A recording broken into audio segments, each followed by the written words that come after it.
are doing to create value for your sphere, your databases, your leads, and everybody in your world, while you can't necessarily be right with them. Steve, tell us a little bit about the videos that you've been doing. I know that's been amazing, and anything else you've been doing to create value.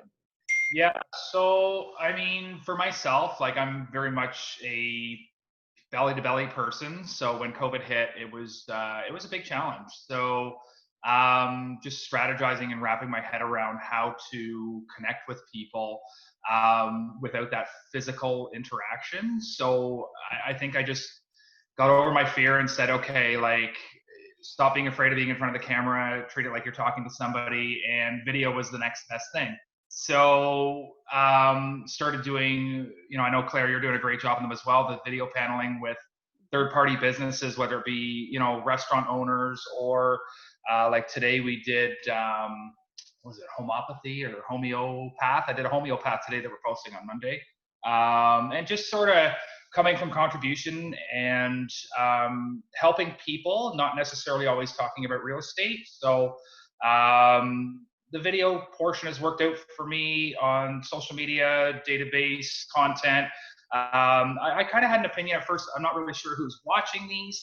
And it's funny, a few weeks ago, I got an email from a gal in my farm area who is looking at making a move in the next little bit here. And she ended up using one of my lawyers for some estate planning. And she was off the charts excited about how I had done this video segment with this lawyer, and she had connected with him. I didn't even realize, behind the closed doors, so to speak. And she thanked me and was extremely grateful for that connection. So that kind of wowed me and opened up my eyes to, okay, this is, people are watching this stuff. So pretty Awesome. cool. Awesome. Yeah. And you've done several of those videos now. Yeah, I guess a couple months running now. So yeah. Excellent. So that's going to grow your B2B business as well, right? Yeah, I mean, in terms of like direct results, it's been more of a branding and awareness exercise I've found to this point, and I'm okay with that. I think for me right now, it's about planting seeds, as many as possible, and capitalizing and converting those leads as people get more comfortable to list their homes and buy homes. Absolutely. Excellent. How long are your videos, Steve, typically? At first, they were too long. I've got them down now to, I'm doing my best to keep them within 10 minutes, which might still be long, but. Have you found that since you've shortened them up that the viewership is a little bit higher? Yeah. I think when I first started and I didn't know what I was doing, basically, to be honest. 20 minutes is too long, so keeping it under 10 minutes has helped. Yeah. Awesome. And yeah, at any point, anybody jump in, ask questions, even you guys, of each other.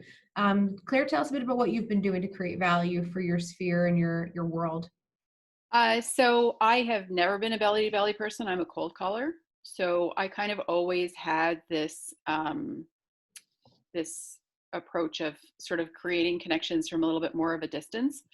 But I think that for those of us that do that business in the past, that worked because there was just so much low-lying fruit that we could build a business on transactions of people that we were just meeting, because there were so many people who were actually moving. And I was already of the mindset pre-COVID that, in 2018, we saw the number of transactions, like the market was a little bit softer and competition was going up. So I was already starting to transition to how do I convert, like I have a massive not met database, huge, but I have a very limited met database. And if you look at MREA, the numbers per deal for a met are in like so much lower. So I was already of the mindset of how do I convert these people to a met, but also acknowledge the fact that I'm not somebody who is a belly to belly person, right? I need instant gratification more often. So I was already starting to use video embedded in emails because I felt like that was a good bridge, right? I'll go belly to belly the way Steve does if it's somebody who actually has a short-term need. So I was already using videos. So for instance, if you logged into realtor.ca on a specific property, you went on a very specific drip, that started off with an email of an embedded video of me, right? Instead of the email, there was a video. So I was already of the mindset of, okay, how can I get more video content into my 8x8s, my 33 touches and things like that, to just solidify that sort of in between of not met and met. And then COVID happened, and it wasn't the time to be talking about real estate in the beginning. So I really looked for ways to provide people with solutions for the things that they were facing. And I just took them really from the things that I was struggling from. Like, I looked at my dog one day and I'm like, oh my God, he's a matty mess and I'm not going to be able to get him into the dog groomer for a really long time. Oh, I'll make a video about that. And I kind of equate it to, like, imagine yourself in the schoolyard and you're dropping your kids off or picking them up from school and you strike up a conversation with a stranger. What is it you're talking about? Like, don't make it too complicated, guys. It doesn't have to be complicated. Now that we're out of COVID, though, I mean, the reality is we are still realtors. I'm not a dog groomer and I'm not, a cake maker or anything like that. So how do we make that content be about real estate and come from contribution? So Steve's right. I was also on Bold 2.0, which finished like literally the week that COVID hit. And Jake Ginger was a facilitator, and I'm extremely good with business people, belly to belly. So his comment to me was like, why are you not developing your B2B relationships? Mm-hmm. So as we come out of COVID, I think that if you still want to do a lot of value from a distance, develop those relationships with your B2B, help their business, and in turn help your business, and in turn providing. So interview your lawyer, a great one has been Andrew Chubetta, our paralegal, because I know a lot of investors, and I just fire that out. But yeah, like, it's a conversation, guys. It's just another way of creating a conversation. Mm-hmm. and putting it out there. But if you want to, and Steve's right though, it's branding. Make sure that if you are looking for business from it, that you know the systems well enough to capture leads and convert. It's not enough to put the video out there. Okay? They're going to remember that they got a solution to dog groomings and matting, but they're not going to remember that you're a realtor. So you have to make sure that you capture those people with that content and you bring it back to real estate and you drip on them that you're a realtor. So, sorry, that was long-winded. So how do you capture them, Claire? Yeah, how do you do that? No, it's not easy, and it's still growing. So virtual open houses. I know a lot of you like to walk around with cameras. I don't like that. Again, I'm not so much of a belly-to-belly person, but also I want to target buyers, and my assumption is that the best buyers aren't necessarily coming from within my geography. Okay, so they're not just buying the house virtually, they need to buy the neighborhood. And that's one of the reasons I like to do my virtual open houses from my desk, where I can flip between tabs and I can go to Google Maps and I can go to some other data that has to do with the neighborhood. Because my assumption is that these people are buying from a distance and they don't know the neighborhood. I'm not just selling the house, I'm selling the neighborhood. But I'm also not going through the entire property. If you listen to my video, my language is, this is not a venue for you to buy a house. This is a venue for you to vet this house. And then we're going to set up an appointment and we're going to go through your specific needs, and I'm going to translate whether the physical space works for your specific needs on video. You don't make them register to view I the do. video? Yeah, I do. I do. I use Zoom. I use Zoom, and I use a program called Linktree. Mm-hmm. I really like Linktree a lot. If you're doing a lot of things virtually, if you have a lot of cogs in the wheels, virtual, I strongly suggest, instead of having a different link for a whole bunch of different things, put everything on Linktree and drive them all to that one spot. Because first of all, if I'm doing a video, and I use the dog groomer just because I got so much traction on that one, it was ridiculous. So if I'm doing a video on dog grooming and I drive them to register to my Linktree, they're also going to see all my other online resources. And I think that lends a lot of professionalism. Mm-hmm. So this woman is going to give me So right now I'm compiling a huge vendor list. I'm going to put that on my link tree. My website's on my link tree. My Facebook's on my link tree. A link to my Instagram, my LinkedIn is all on my link tree. Then I have registrations for all my different virtual open houses or anything else that I'm doing on Zoom. And all it does is it directs them to the Zoom registration. Okay. Now, the reality is, though, is that a lot of people don't like to register. And if you're going to put it on Facebook Live, that's where they're going to go. So make sure that you have, and I haven't quite mastered this yet, if you're doing something through Zoom, make sure you have your phone beside you and you're watching the Facebook Live so you can acknowledge the people that are on it. Yeah, that's when you need the dual screens going. Yeah. So I have a dual screen as well. Do you find you get a lot of activity on the the live open houses? No, I don't get that much, honestly, not yet. No, I don't get that much. That being said, I think that, so first of all, our job is to sell the listing. Agreed? Yep. And if we're not doing virtual open houses, okay, so 1% of houses sell in an open house, a physical open house, right? But we still do them, correct? Because God forbid we leave that 1% on the table. So do virtual open houses sell your listing? Not necessarily. However, do you want to be the person who says you're not doing it to your client, doing it for your client? And moreover, I think it's a branding issue, right? Now, Michael Dominichetti has agreed to do this. And this is my dilemma. Open houses in the past were 2 hours. People could come in when they wanted. Nobody wants to do a 2-hour video and nobody wants to watch a 2-hour video. So, like, my personal thought is that when you get a new listing that week, you need to have a 15-minute virtual open house every day of the week at different times of the day in order to get the exposure properly. Now that's exposure, but I don't know. We'll see. I mean, the reality is I think everybody thinks open houses are magically going to reappear and they're not. So Claire, I have a question for you on your open houses. Why wouldn't you record a virtual open house and then just make it available at different times of the week? Because I do think that I think the interactive nature of it, I think, is an important aspect, because if you, God forbid, you don't want to have that one person who actually wants to log in. So I'm actually thinking we're going to have to re-look at this, because here's the thing, like a Matterport walkthrough is a very expensive prospect. Agreed? And for somebody like me whose average price point is lower, that's a lot of money on the table that I am giving away. I get it for a luxury listing. It makes sense. But so I'm actually contemplating this idea of doing my virtual open house and making that the link on my realtor.ca. Yeah.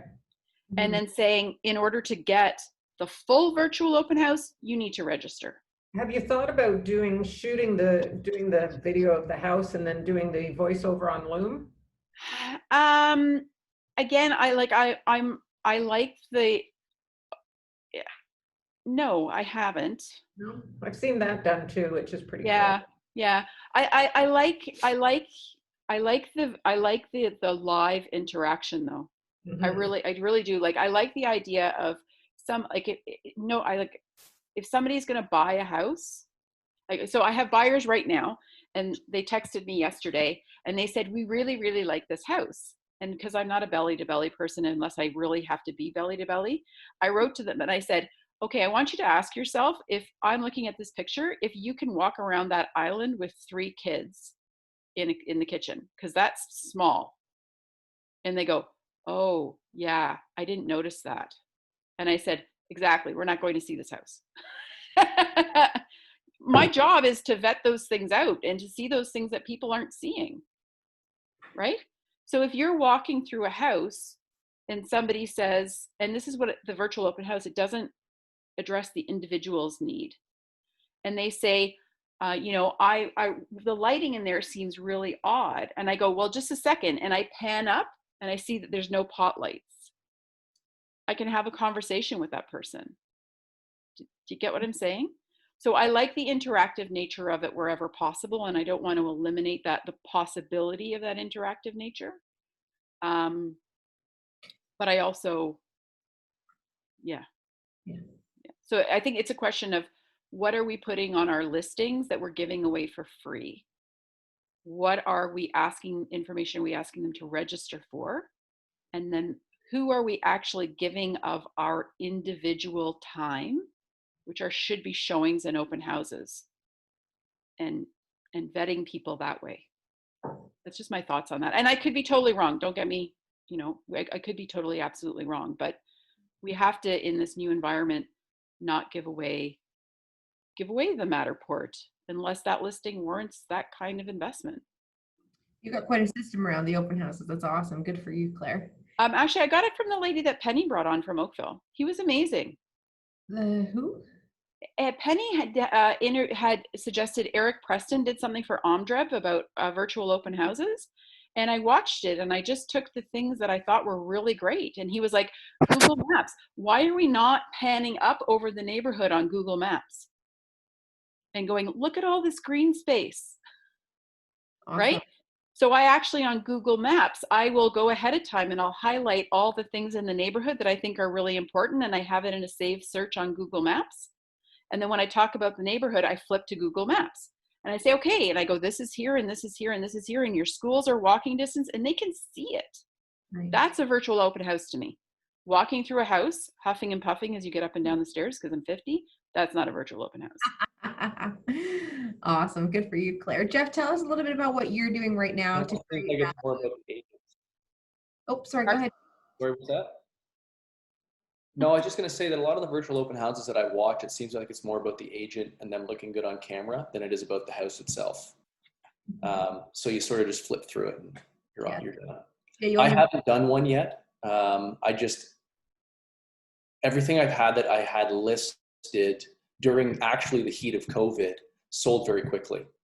So I didn't do them, and a couple of them were vacant, and I really didn't think it transferred over well to a great virtual open house.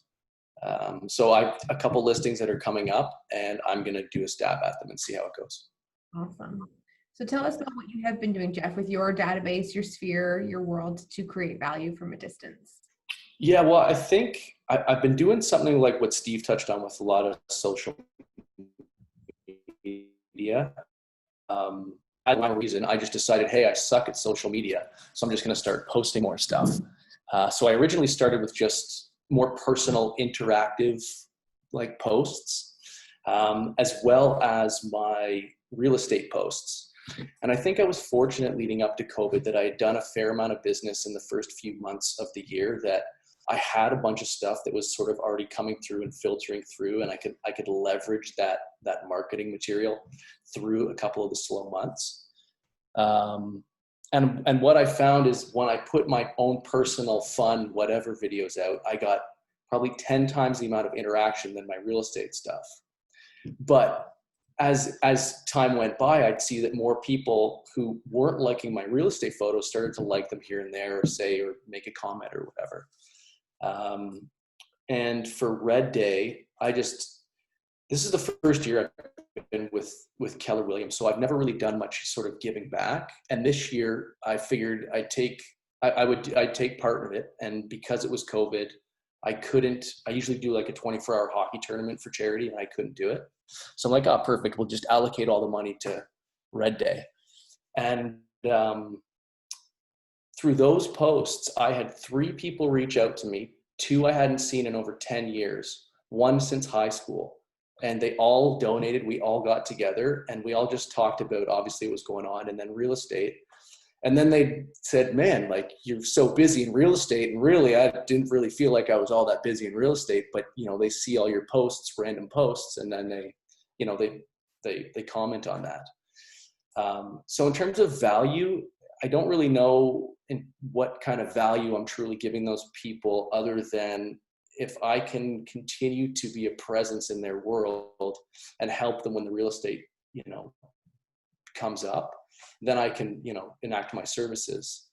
I've really focused on my sphere in terms of having quality conversations with people. not just quick phone calls before where you're zipping through real estate conversation, but 45-minute conversations with clients over the last couple of months that really, connected with them in ways that we weren't connecting before. So I focused on that, and I feel like those relationships have all gotten stronger. And it gave me a lot more time to sit down and go through my database of past clients, clients you don't neglect because you got business happening every day, and you're like, oh, I'll call them tomorrow. And then you call them and they're so happy to hear from you. And then you have that great conversation. And then I just think as a whole, like once you can get everybody in your sphere,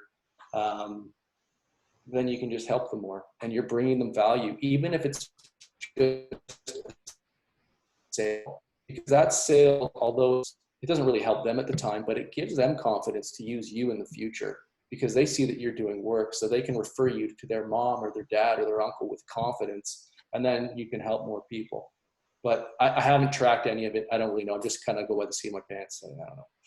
I'll find a way to actually make that, to figure it out. But I don't really know what I've done from a distance for value. I don't really know how to quantify it. Well, and we don't need to quantify it, just demonstrating, I wanted to hear from you. That's what we talked about when we first got together. Being on here was that your focus has really shifted to that kind of philanthropy side of things and bringing together your community through that. Yeah, that's a good way of putting it. And now seeing the response from it, something I'd never done before. I'd like to do more of that, and I can see the value in that, as opposed to just trying to crush real estate sales and promote how good your tie looks on the video.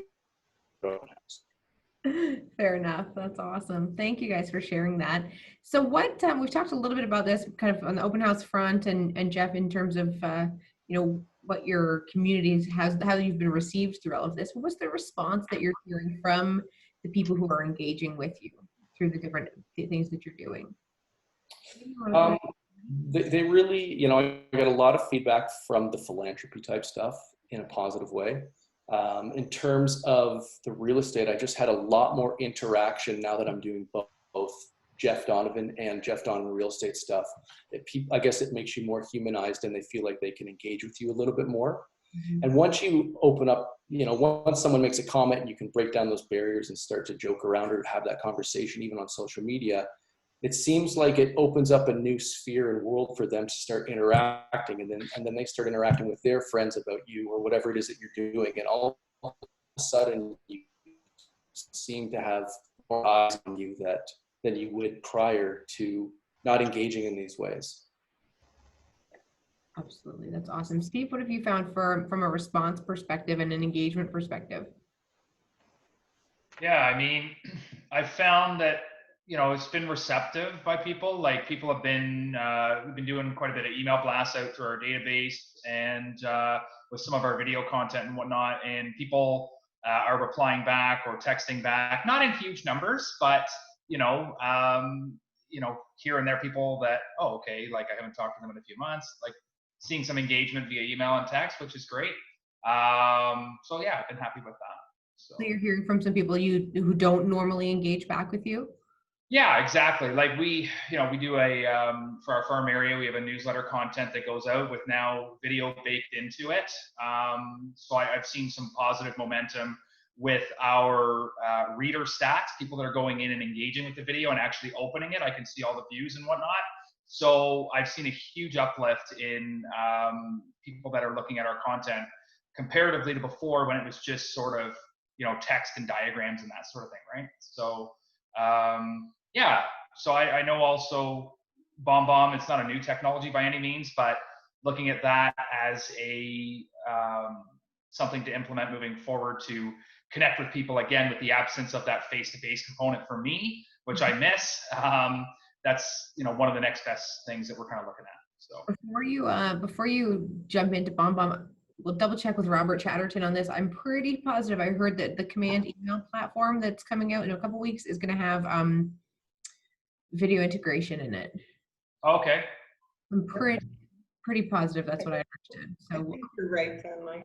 Yeah. So don't spend any money yet. Hang tight. This is through command. That Jeff?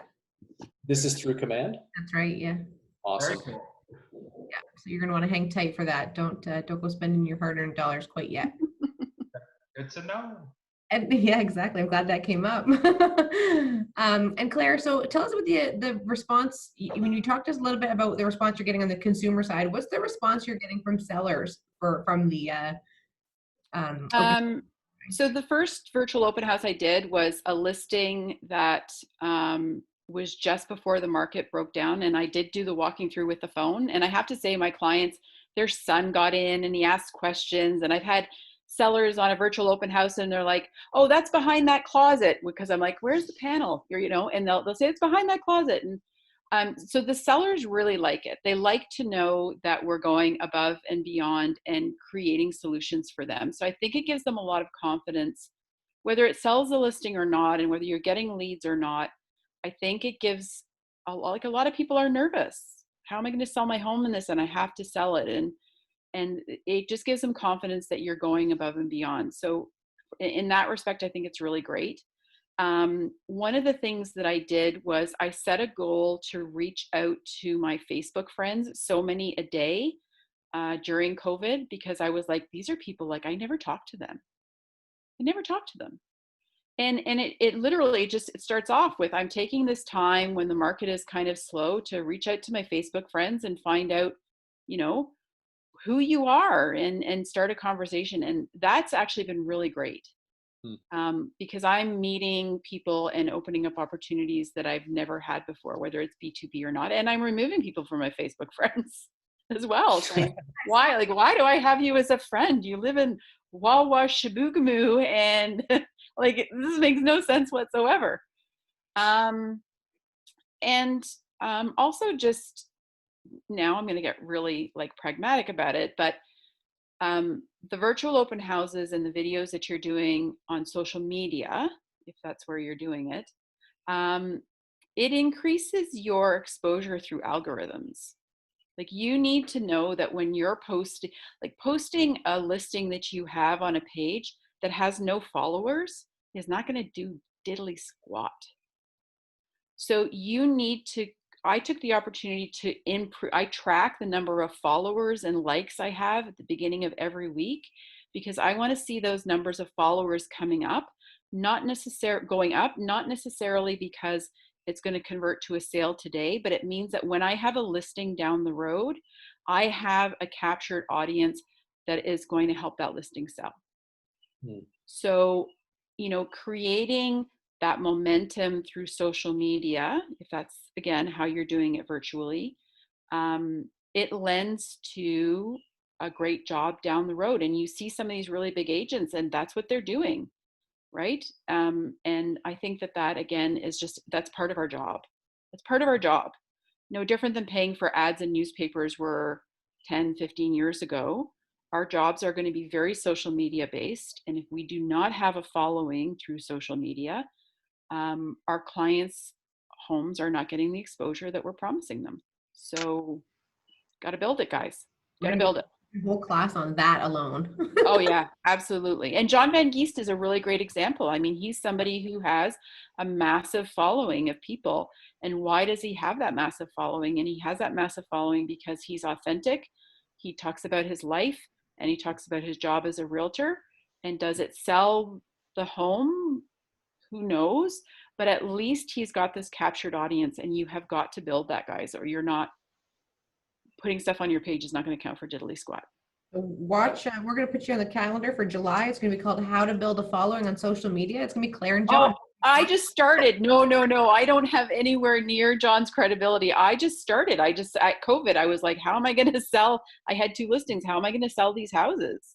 How am I going to sell these houses? And I had to think of ways, to bring people into my virtual world. I had to engage them at that level. So if you're a niche agent, or if you're farming, or if you're whatever, just figure out how that translates and have that conversation, like I said, that you would have in the park with your kids, with the lady who's sitting at the bench next to you. It doesn't have to be really highbrow, guys. It's just a conversation. Have you guys been using Command at all to post and boost your? I'm gonna start because my understanding is that through Command, and I haven't yet. But my understanding is that if you're posting through command versus posting through Facebook directly, the engagement, the algorithm is better, because it's the difference between being Claire Barrett client and Keller Williams client. Mm-hmm. So no different than a mortgage broker might be able to get you a better deal at Royal Bank, because the mortgage broker is leveraging his full book of business, whereas you're just leveraging your one little mortgage. That's the way I think of it. It's spot on. That's spot on. Right? You're buying as part of a massive spend that looks like a giant customer with Facebook. So they favor us. Right. So they're going to push you further up in the algorithm as a result. We have agents who are using command right now. And Penny, we heard from one of our agents the other day about this, who has so many leads coming in that he literally doesn't know how to search. Like he goes, I don't even have time to do a phone call. He's getting 500 leads a week or something like that through his command ads. 560 something he said last week. It was ridiculous. And you know, it was, I'll be honest here, it was an agent that I didn't even think was engaged with command. So Dylan Suter put that thing out about Sandy McKay. Mm-hmm. So in 3 weeks, Sandy McKay paid $800 in Facebook ads, and he got, and that's the thing, like, again, and this is what I learned during COVID, doing a Facebook ad is a moot point if you don't understand how to capitalize on the algorithms. Mm-hmm. You need to understand that. It's not enough. If you're doing content in order to capture leads, you better know how to do it properly and effectively. So I learned putting the words open house in an ad is going to really limit you in the algorithm. Boom. I've got a best practices sheet. Yeah, and it changes all the time.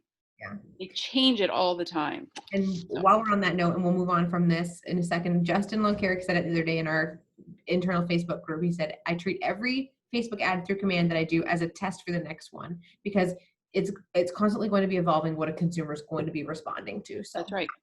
So we'll tune into Tech Tuesdays with Robert Chatterton for more on that subject. So what are you guys going to do moving forward? What have you brought into your business right now through COVID that you're going to keep in your business moving forward, even when life's back to normal? Steve, what about you?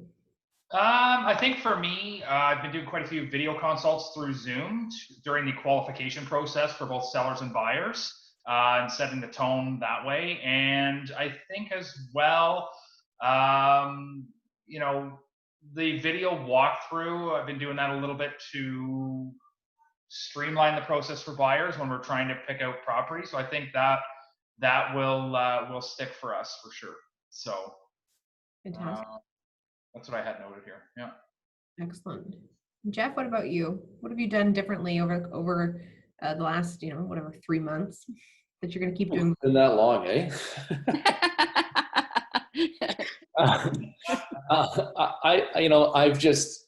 I've probably used my phone and command more than I've used it in the last year, just to reach out and talk to people. And I'm not great at adding content because it's just not where my mind's at, but I'm going to continue to persevere with that and add more of that to my business and try to incorporate more of the tools that command has given us, because it's such a great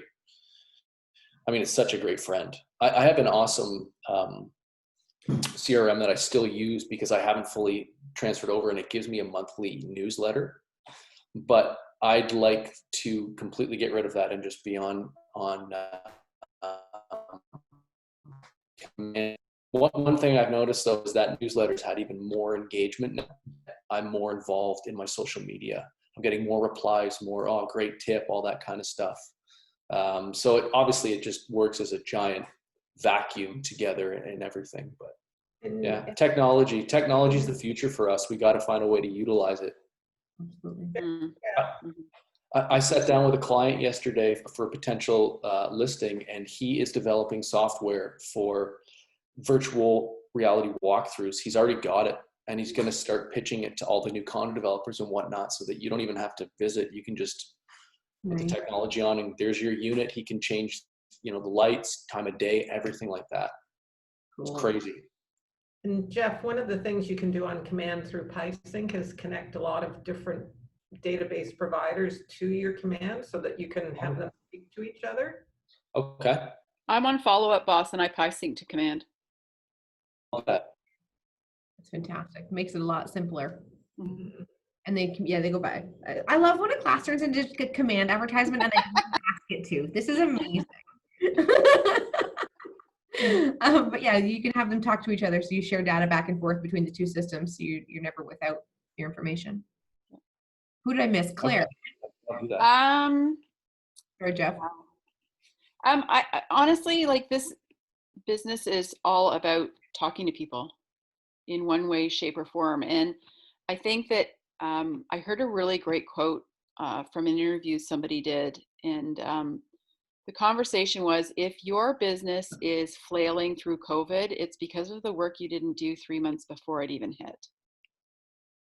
So whether it's COVID or it's not COVID, the reality is we need to talk to more people.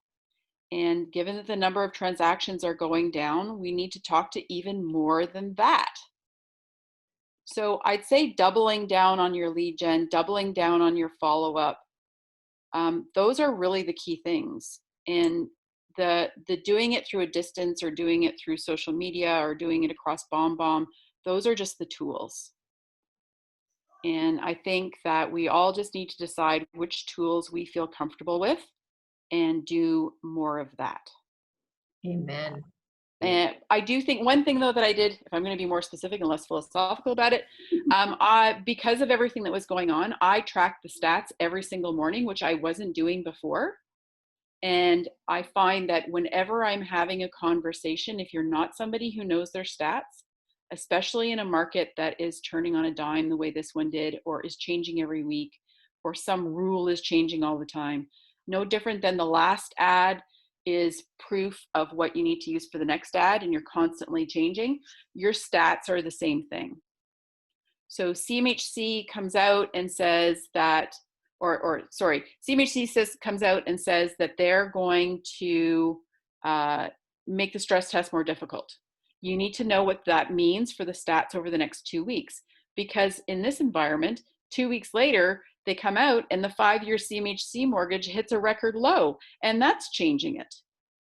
And you need to be able to have that conversation and be ready for that conversation. And I think that's probably the biggest thing that I learned, is you better be very, very strong in understanding how the market is moving at any given time, because the shoe is going to drop, whether it's COVID or something else.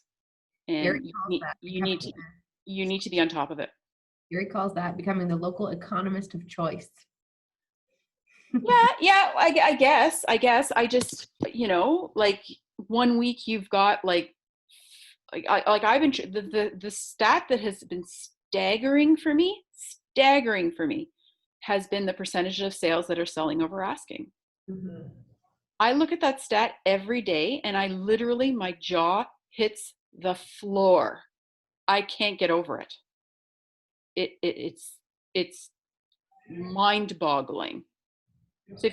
So when I'm sitting with a client and I'm sitting with a buyer and they're like, well, it's COVID.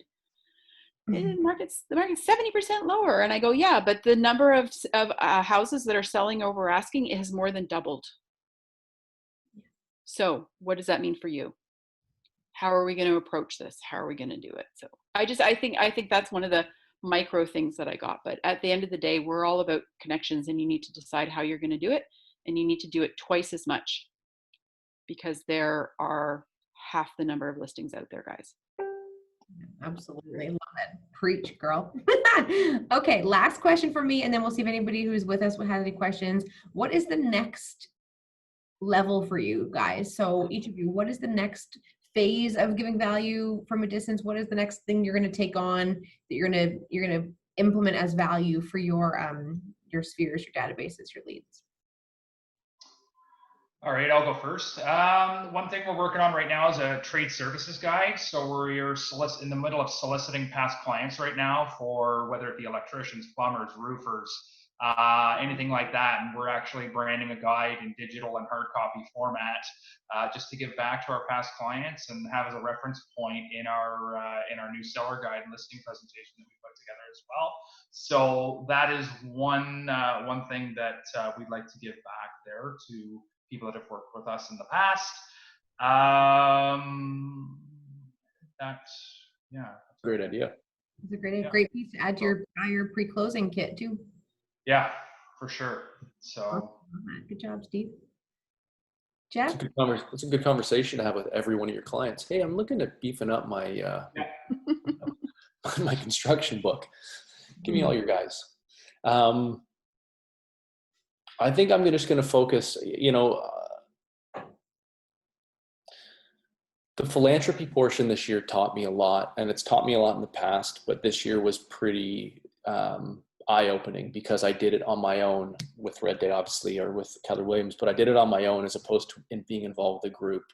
So you kind of had to take that initiative and contact all of those people and get that ball rolling for the donations.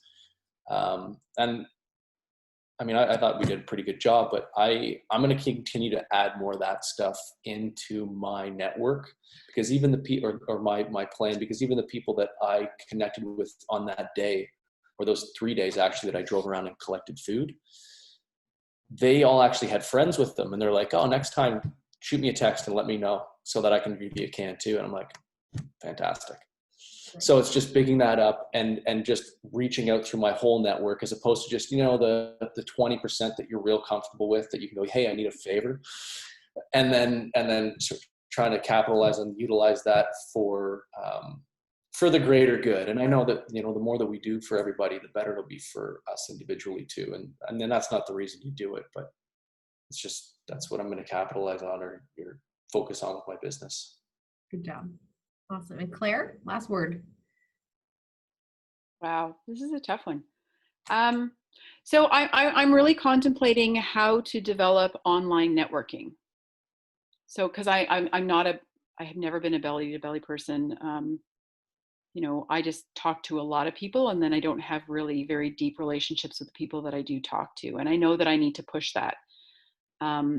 So I'm trying to think of creative ways of creating groups that regularly meet to mastermind and create a stronger. So when we talked about my running room, so the running room group that I have, we have a WhatsApp, and we are accountable to each other's runs, and we share funny stories. We do a treasure hunt. So Wednesday, we're going to take a picture of something that's blue, and then on Friday night we all play this online video game and we Zoom it. And I just want to take that to the business as well.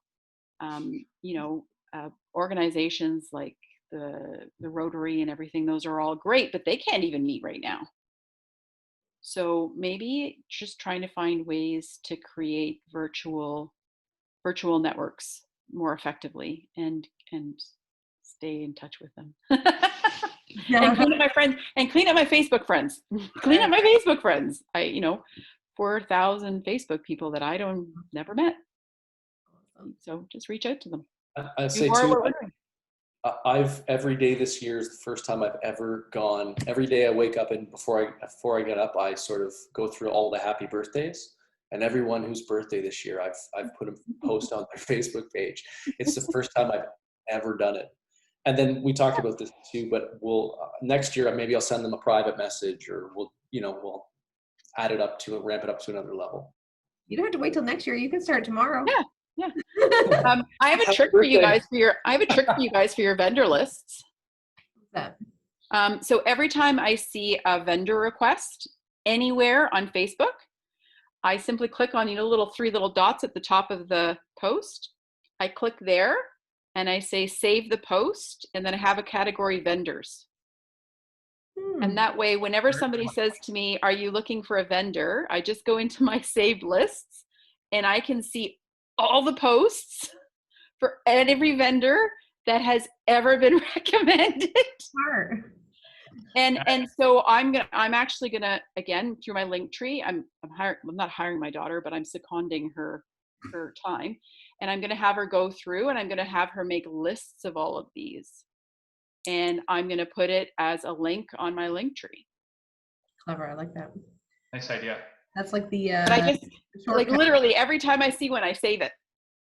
There's like hundreds. The Orchard Group. Somebody's looking for animal control. Save. Somebody's looking to replace a single tile. Save. Just Somebody. And I literally just save it, and I can go back to it anytime I want. Nice. Very cool. Good idea. Awesome. Well, thank you guys. Does anybody who's with us have any questions? We actually went a little over. Well, I didn't have it set Sorry, time. that's all my fault. No, my gosh, no. This has been a great conversation. I hope that you guys were able to learn something from each other. I think it's cool because we have 3 different styles of business in front of us, right? And I love hearing different perspectives on how each of you with your different approaches and styles is going at something. So I think that's really cool. Thank you guys for being willing to share. And I hope you were able to take something away from each other today as well, too. Absolutely. I don't hear Jeff's name come up often, but I hear Steve's name come up often. Because Jeff's in a different market than me, but I hear Steve's name come. Oh, I have a realtor. His name is Steve Dixon. He comes by my house all the time. I'm like, damn. I was on a door knocking session yesterday, and it was Vince Bongard talking. I think he's melting right now. I think, I don't know. He's doing cold calling and hating every minute of it. He's saying, funny. So I was talking to Kate Peterson. She door knocked. Yeah. She did do it. And I know Amy Youngren's been out door knocking as well for specific things, though. Right? Okay. Like for very specific things and with very specific precautions and very targeted. So if they have somebody who really wants a specific neighborhood, and like a five block radius, they have done it, but with very specific precautions and in very specific areas. Maybe not like a lead gen, but this person needs a house. Okay. I have a question. Are any of you doing any more print than you normally would? Mm-mm. I've heard did a lot of agents going back to print. I never did it. No? No, I never did it. I'm sure it has a certain level of success, but I'm a lead generator supported by marketing. I'm not a marketing propped up by lead gen.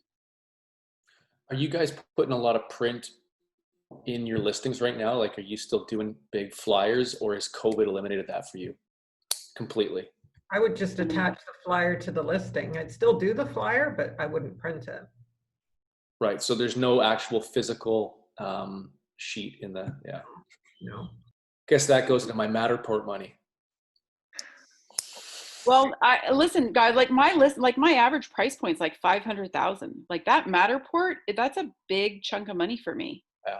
It means that I better be pretty darn sure that like I'm getting a lot more selective in who I'm working with, because if I take an overpriced listing and I don't sell it, and there's not a lot of number of leads are dropped per listing, like I'm in the red. I'm in the red. I agree with you. It's figuring out now what do you need to sell the house from the MLS perspective. And I had someone complain to me on a lease that I didn't have a court walkthrough for a condo, which was crazy. Well, so I think that in our listing agreements, we're going to have to start adding things like, if we're taking an overpriced listing and it doesn't sell, and you've told your client, I think we need to be able to negotiate this idea of, well, if we get an offer at this amount and you decide not to take it and this expires, you're gonna reimburse me that cost, because it's gonna take, I figure it used to cost me like maybe $400 to $500 to get a listing to market. It's gonna cost me well over $1,000 now. Yeah. So if they're gonna be unreasonable, then why am I footing that bill? Mm-hmm. Another question, have any of you implemented a tiered percentage of commission based on services? Yes, I've always had one. Now that has to change a little bit, because, and a perfect example, Jeff, to talk to yours, is I just got a conditionally accepted offer on a property yesterday. And the reason why I got it with a 1-week inspection clause was because the pictures sucked. They were lousy. They were absolutely lousy. So we need to recognize that people used to come and look at everything and then vet it. and put Yeah. offers in. Now they're vetting it online. Yep. So our marketing money has got to be really well spent for online. Yeah. It has to be. The photos have to look well. They Yep. look really good. It has to present well. It has got to present well. And if you're going to do video as opposed to a Matterport, it better cover the things that are relevant. Right. Yeah. Right. Well, I even find video. I use video more to promote myself than That's I right. do the actual property. You know, Yeah, it I doesn't agree. really sell anything. I agree. So, but print, no, I can't, like I said, it just doesn't work for me. Perfect. Then I can say industry for print, so I don't have to put that into the actual marketing cost. I think, yeah. I mean, right now, everything that I'm going up against, it's like 10 offers, 12 offers, 15 offers, you know, but I was really surprised. This house on the West Mountain, I was the only showing. Nice. What is that? I was the only showing booked. So Everybody should have been all over it. well, lucky for you they weren't. Sometimes things work out, right? I know. So what I'm hearing from you guys, to kind of summarize here is, first of all, really coming from contribution, and we kind of touched on this at the beginning, and I think it was a really important point, recognizing whatever you're doing and acknowledging it either as a brand building activity or a lead generation activity. And if it's a lead generation activity, you've got to have the lead capture. You've got to have that lead capture, and you want to have it in your branding side anyways as well. But really recognizing what's the function of whatever it is that you're doing. So I, again, appreciate you guys being willing to share your knowledge, your time, and what you guys have been up to through all of this. It's awesome to learn from you, and thank you so much. I appreciate it. I hope everybody has an amazing day. Thank you. Awesome. Thanks, guys. Bye, gang. Thank you so Good to much. see everybody. Thanks, guys. Toodaloo. Bye.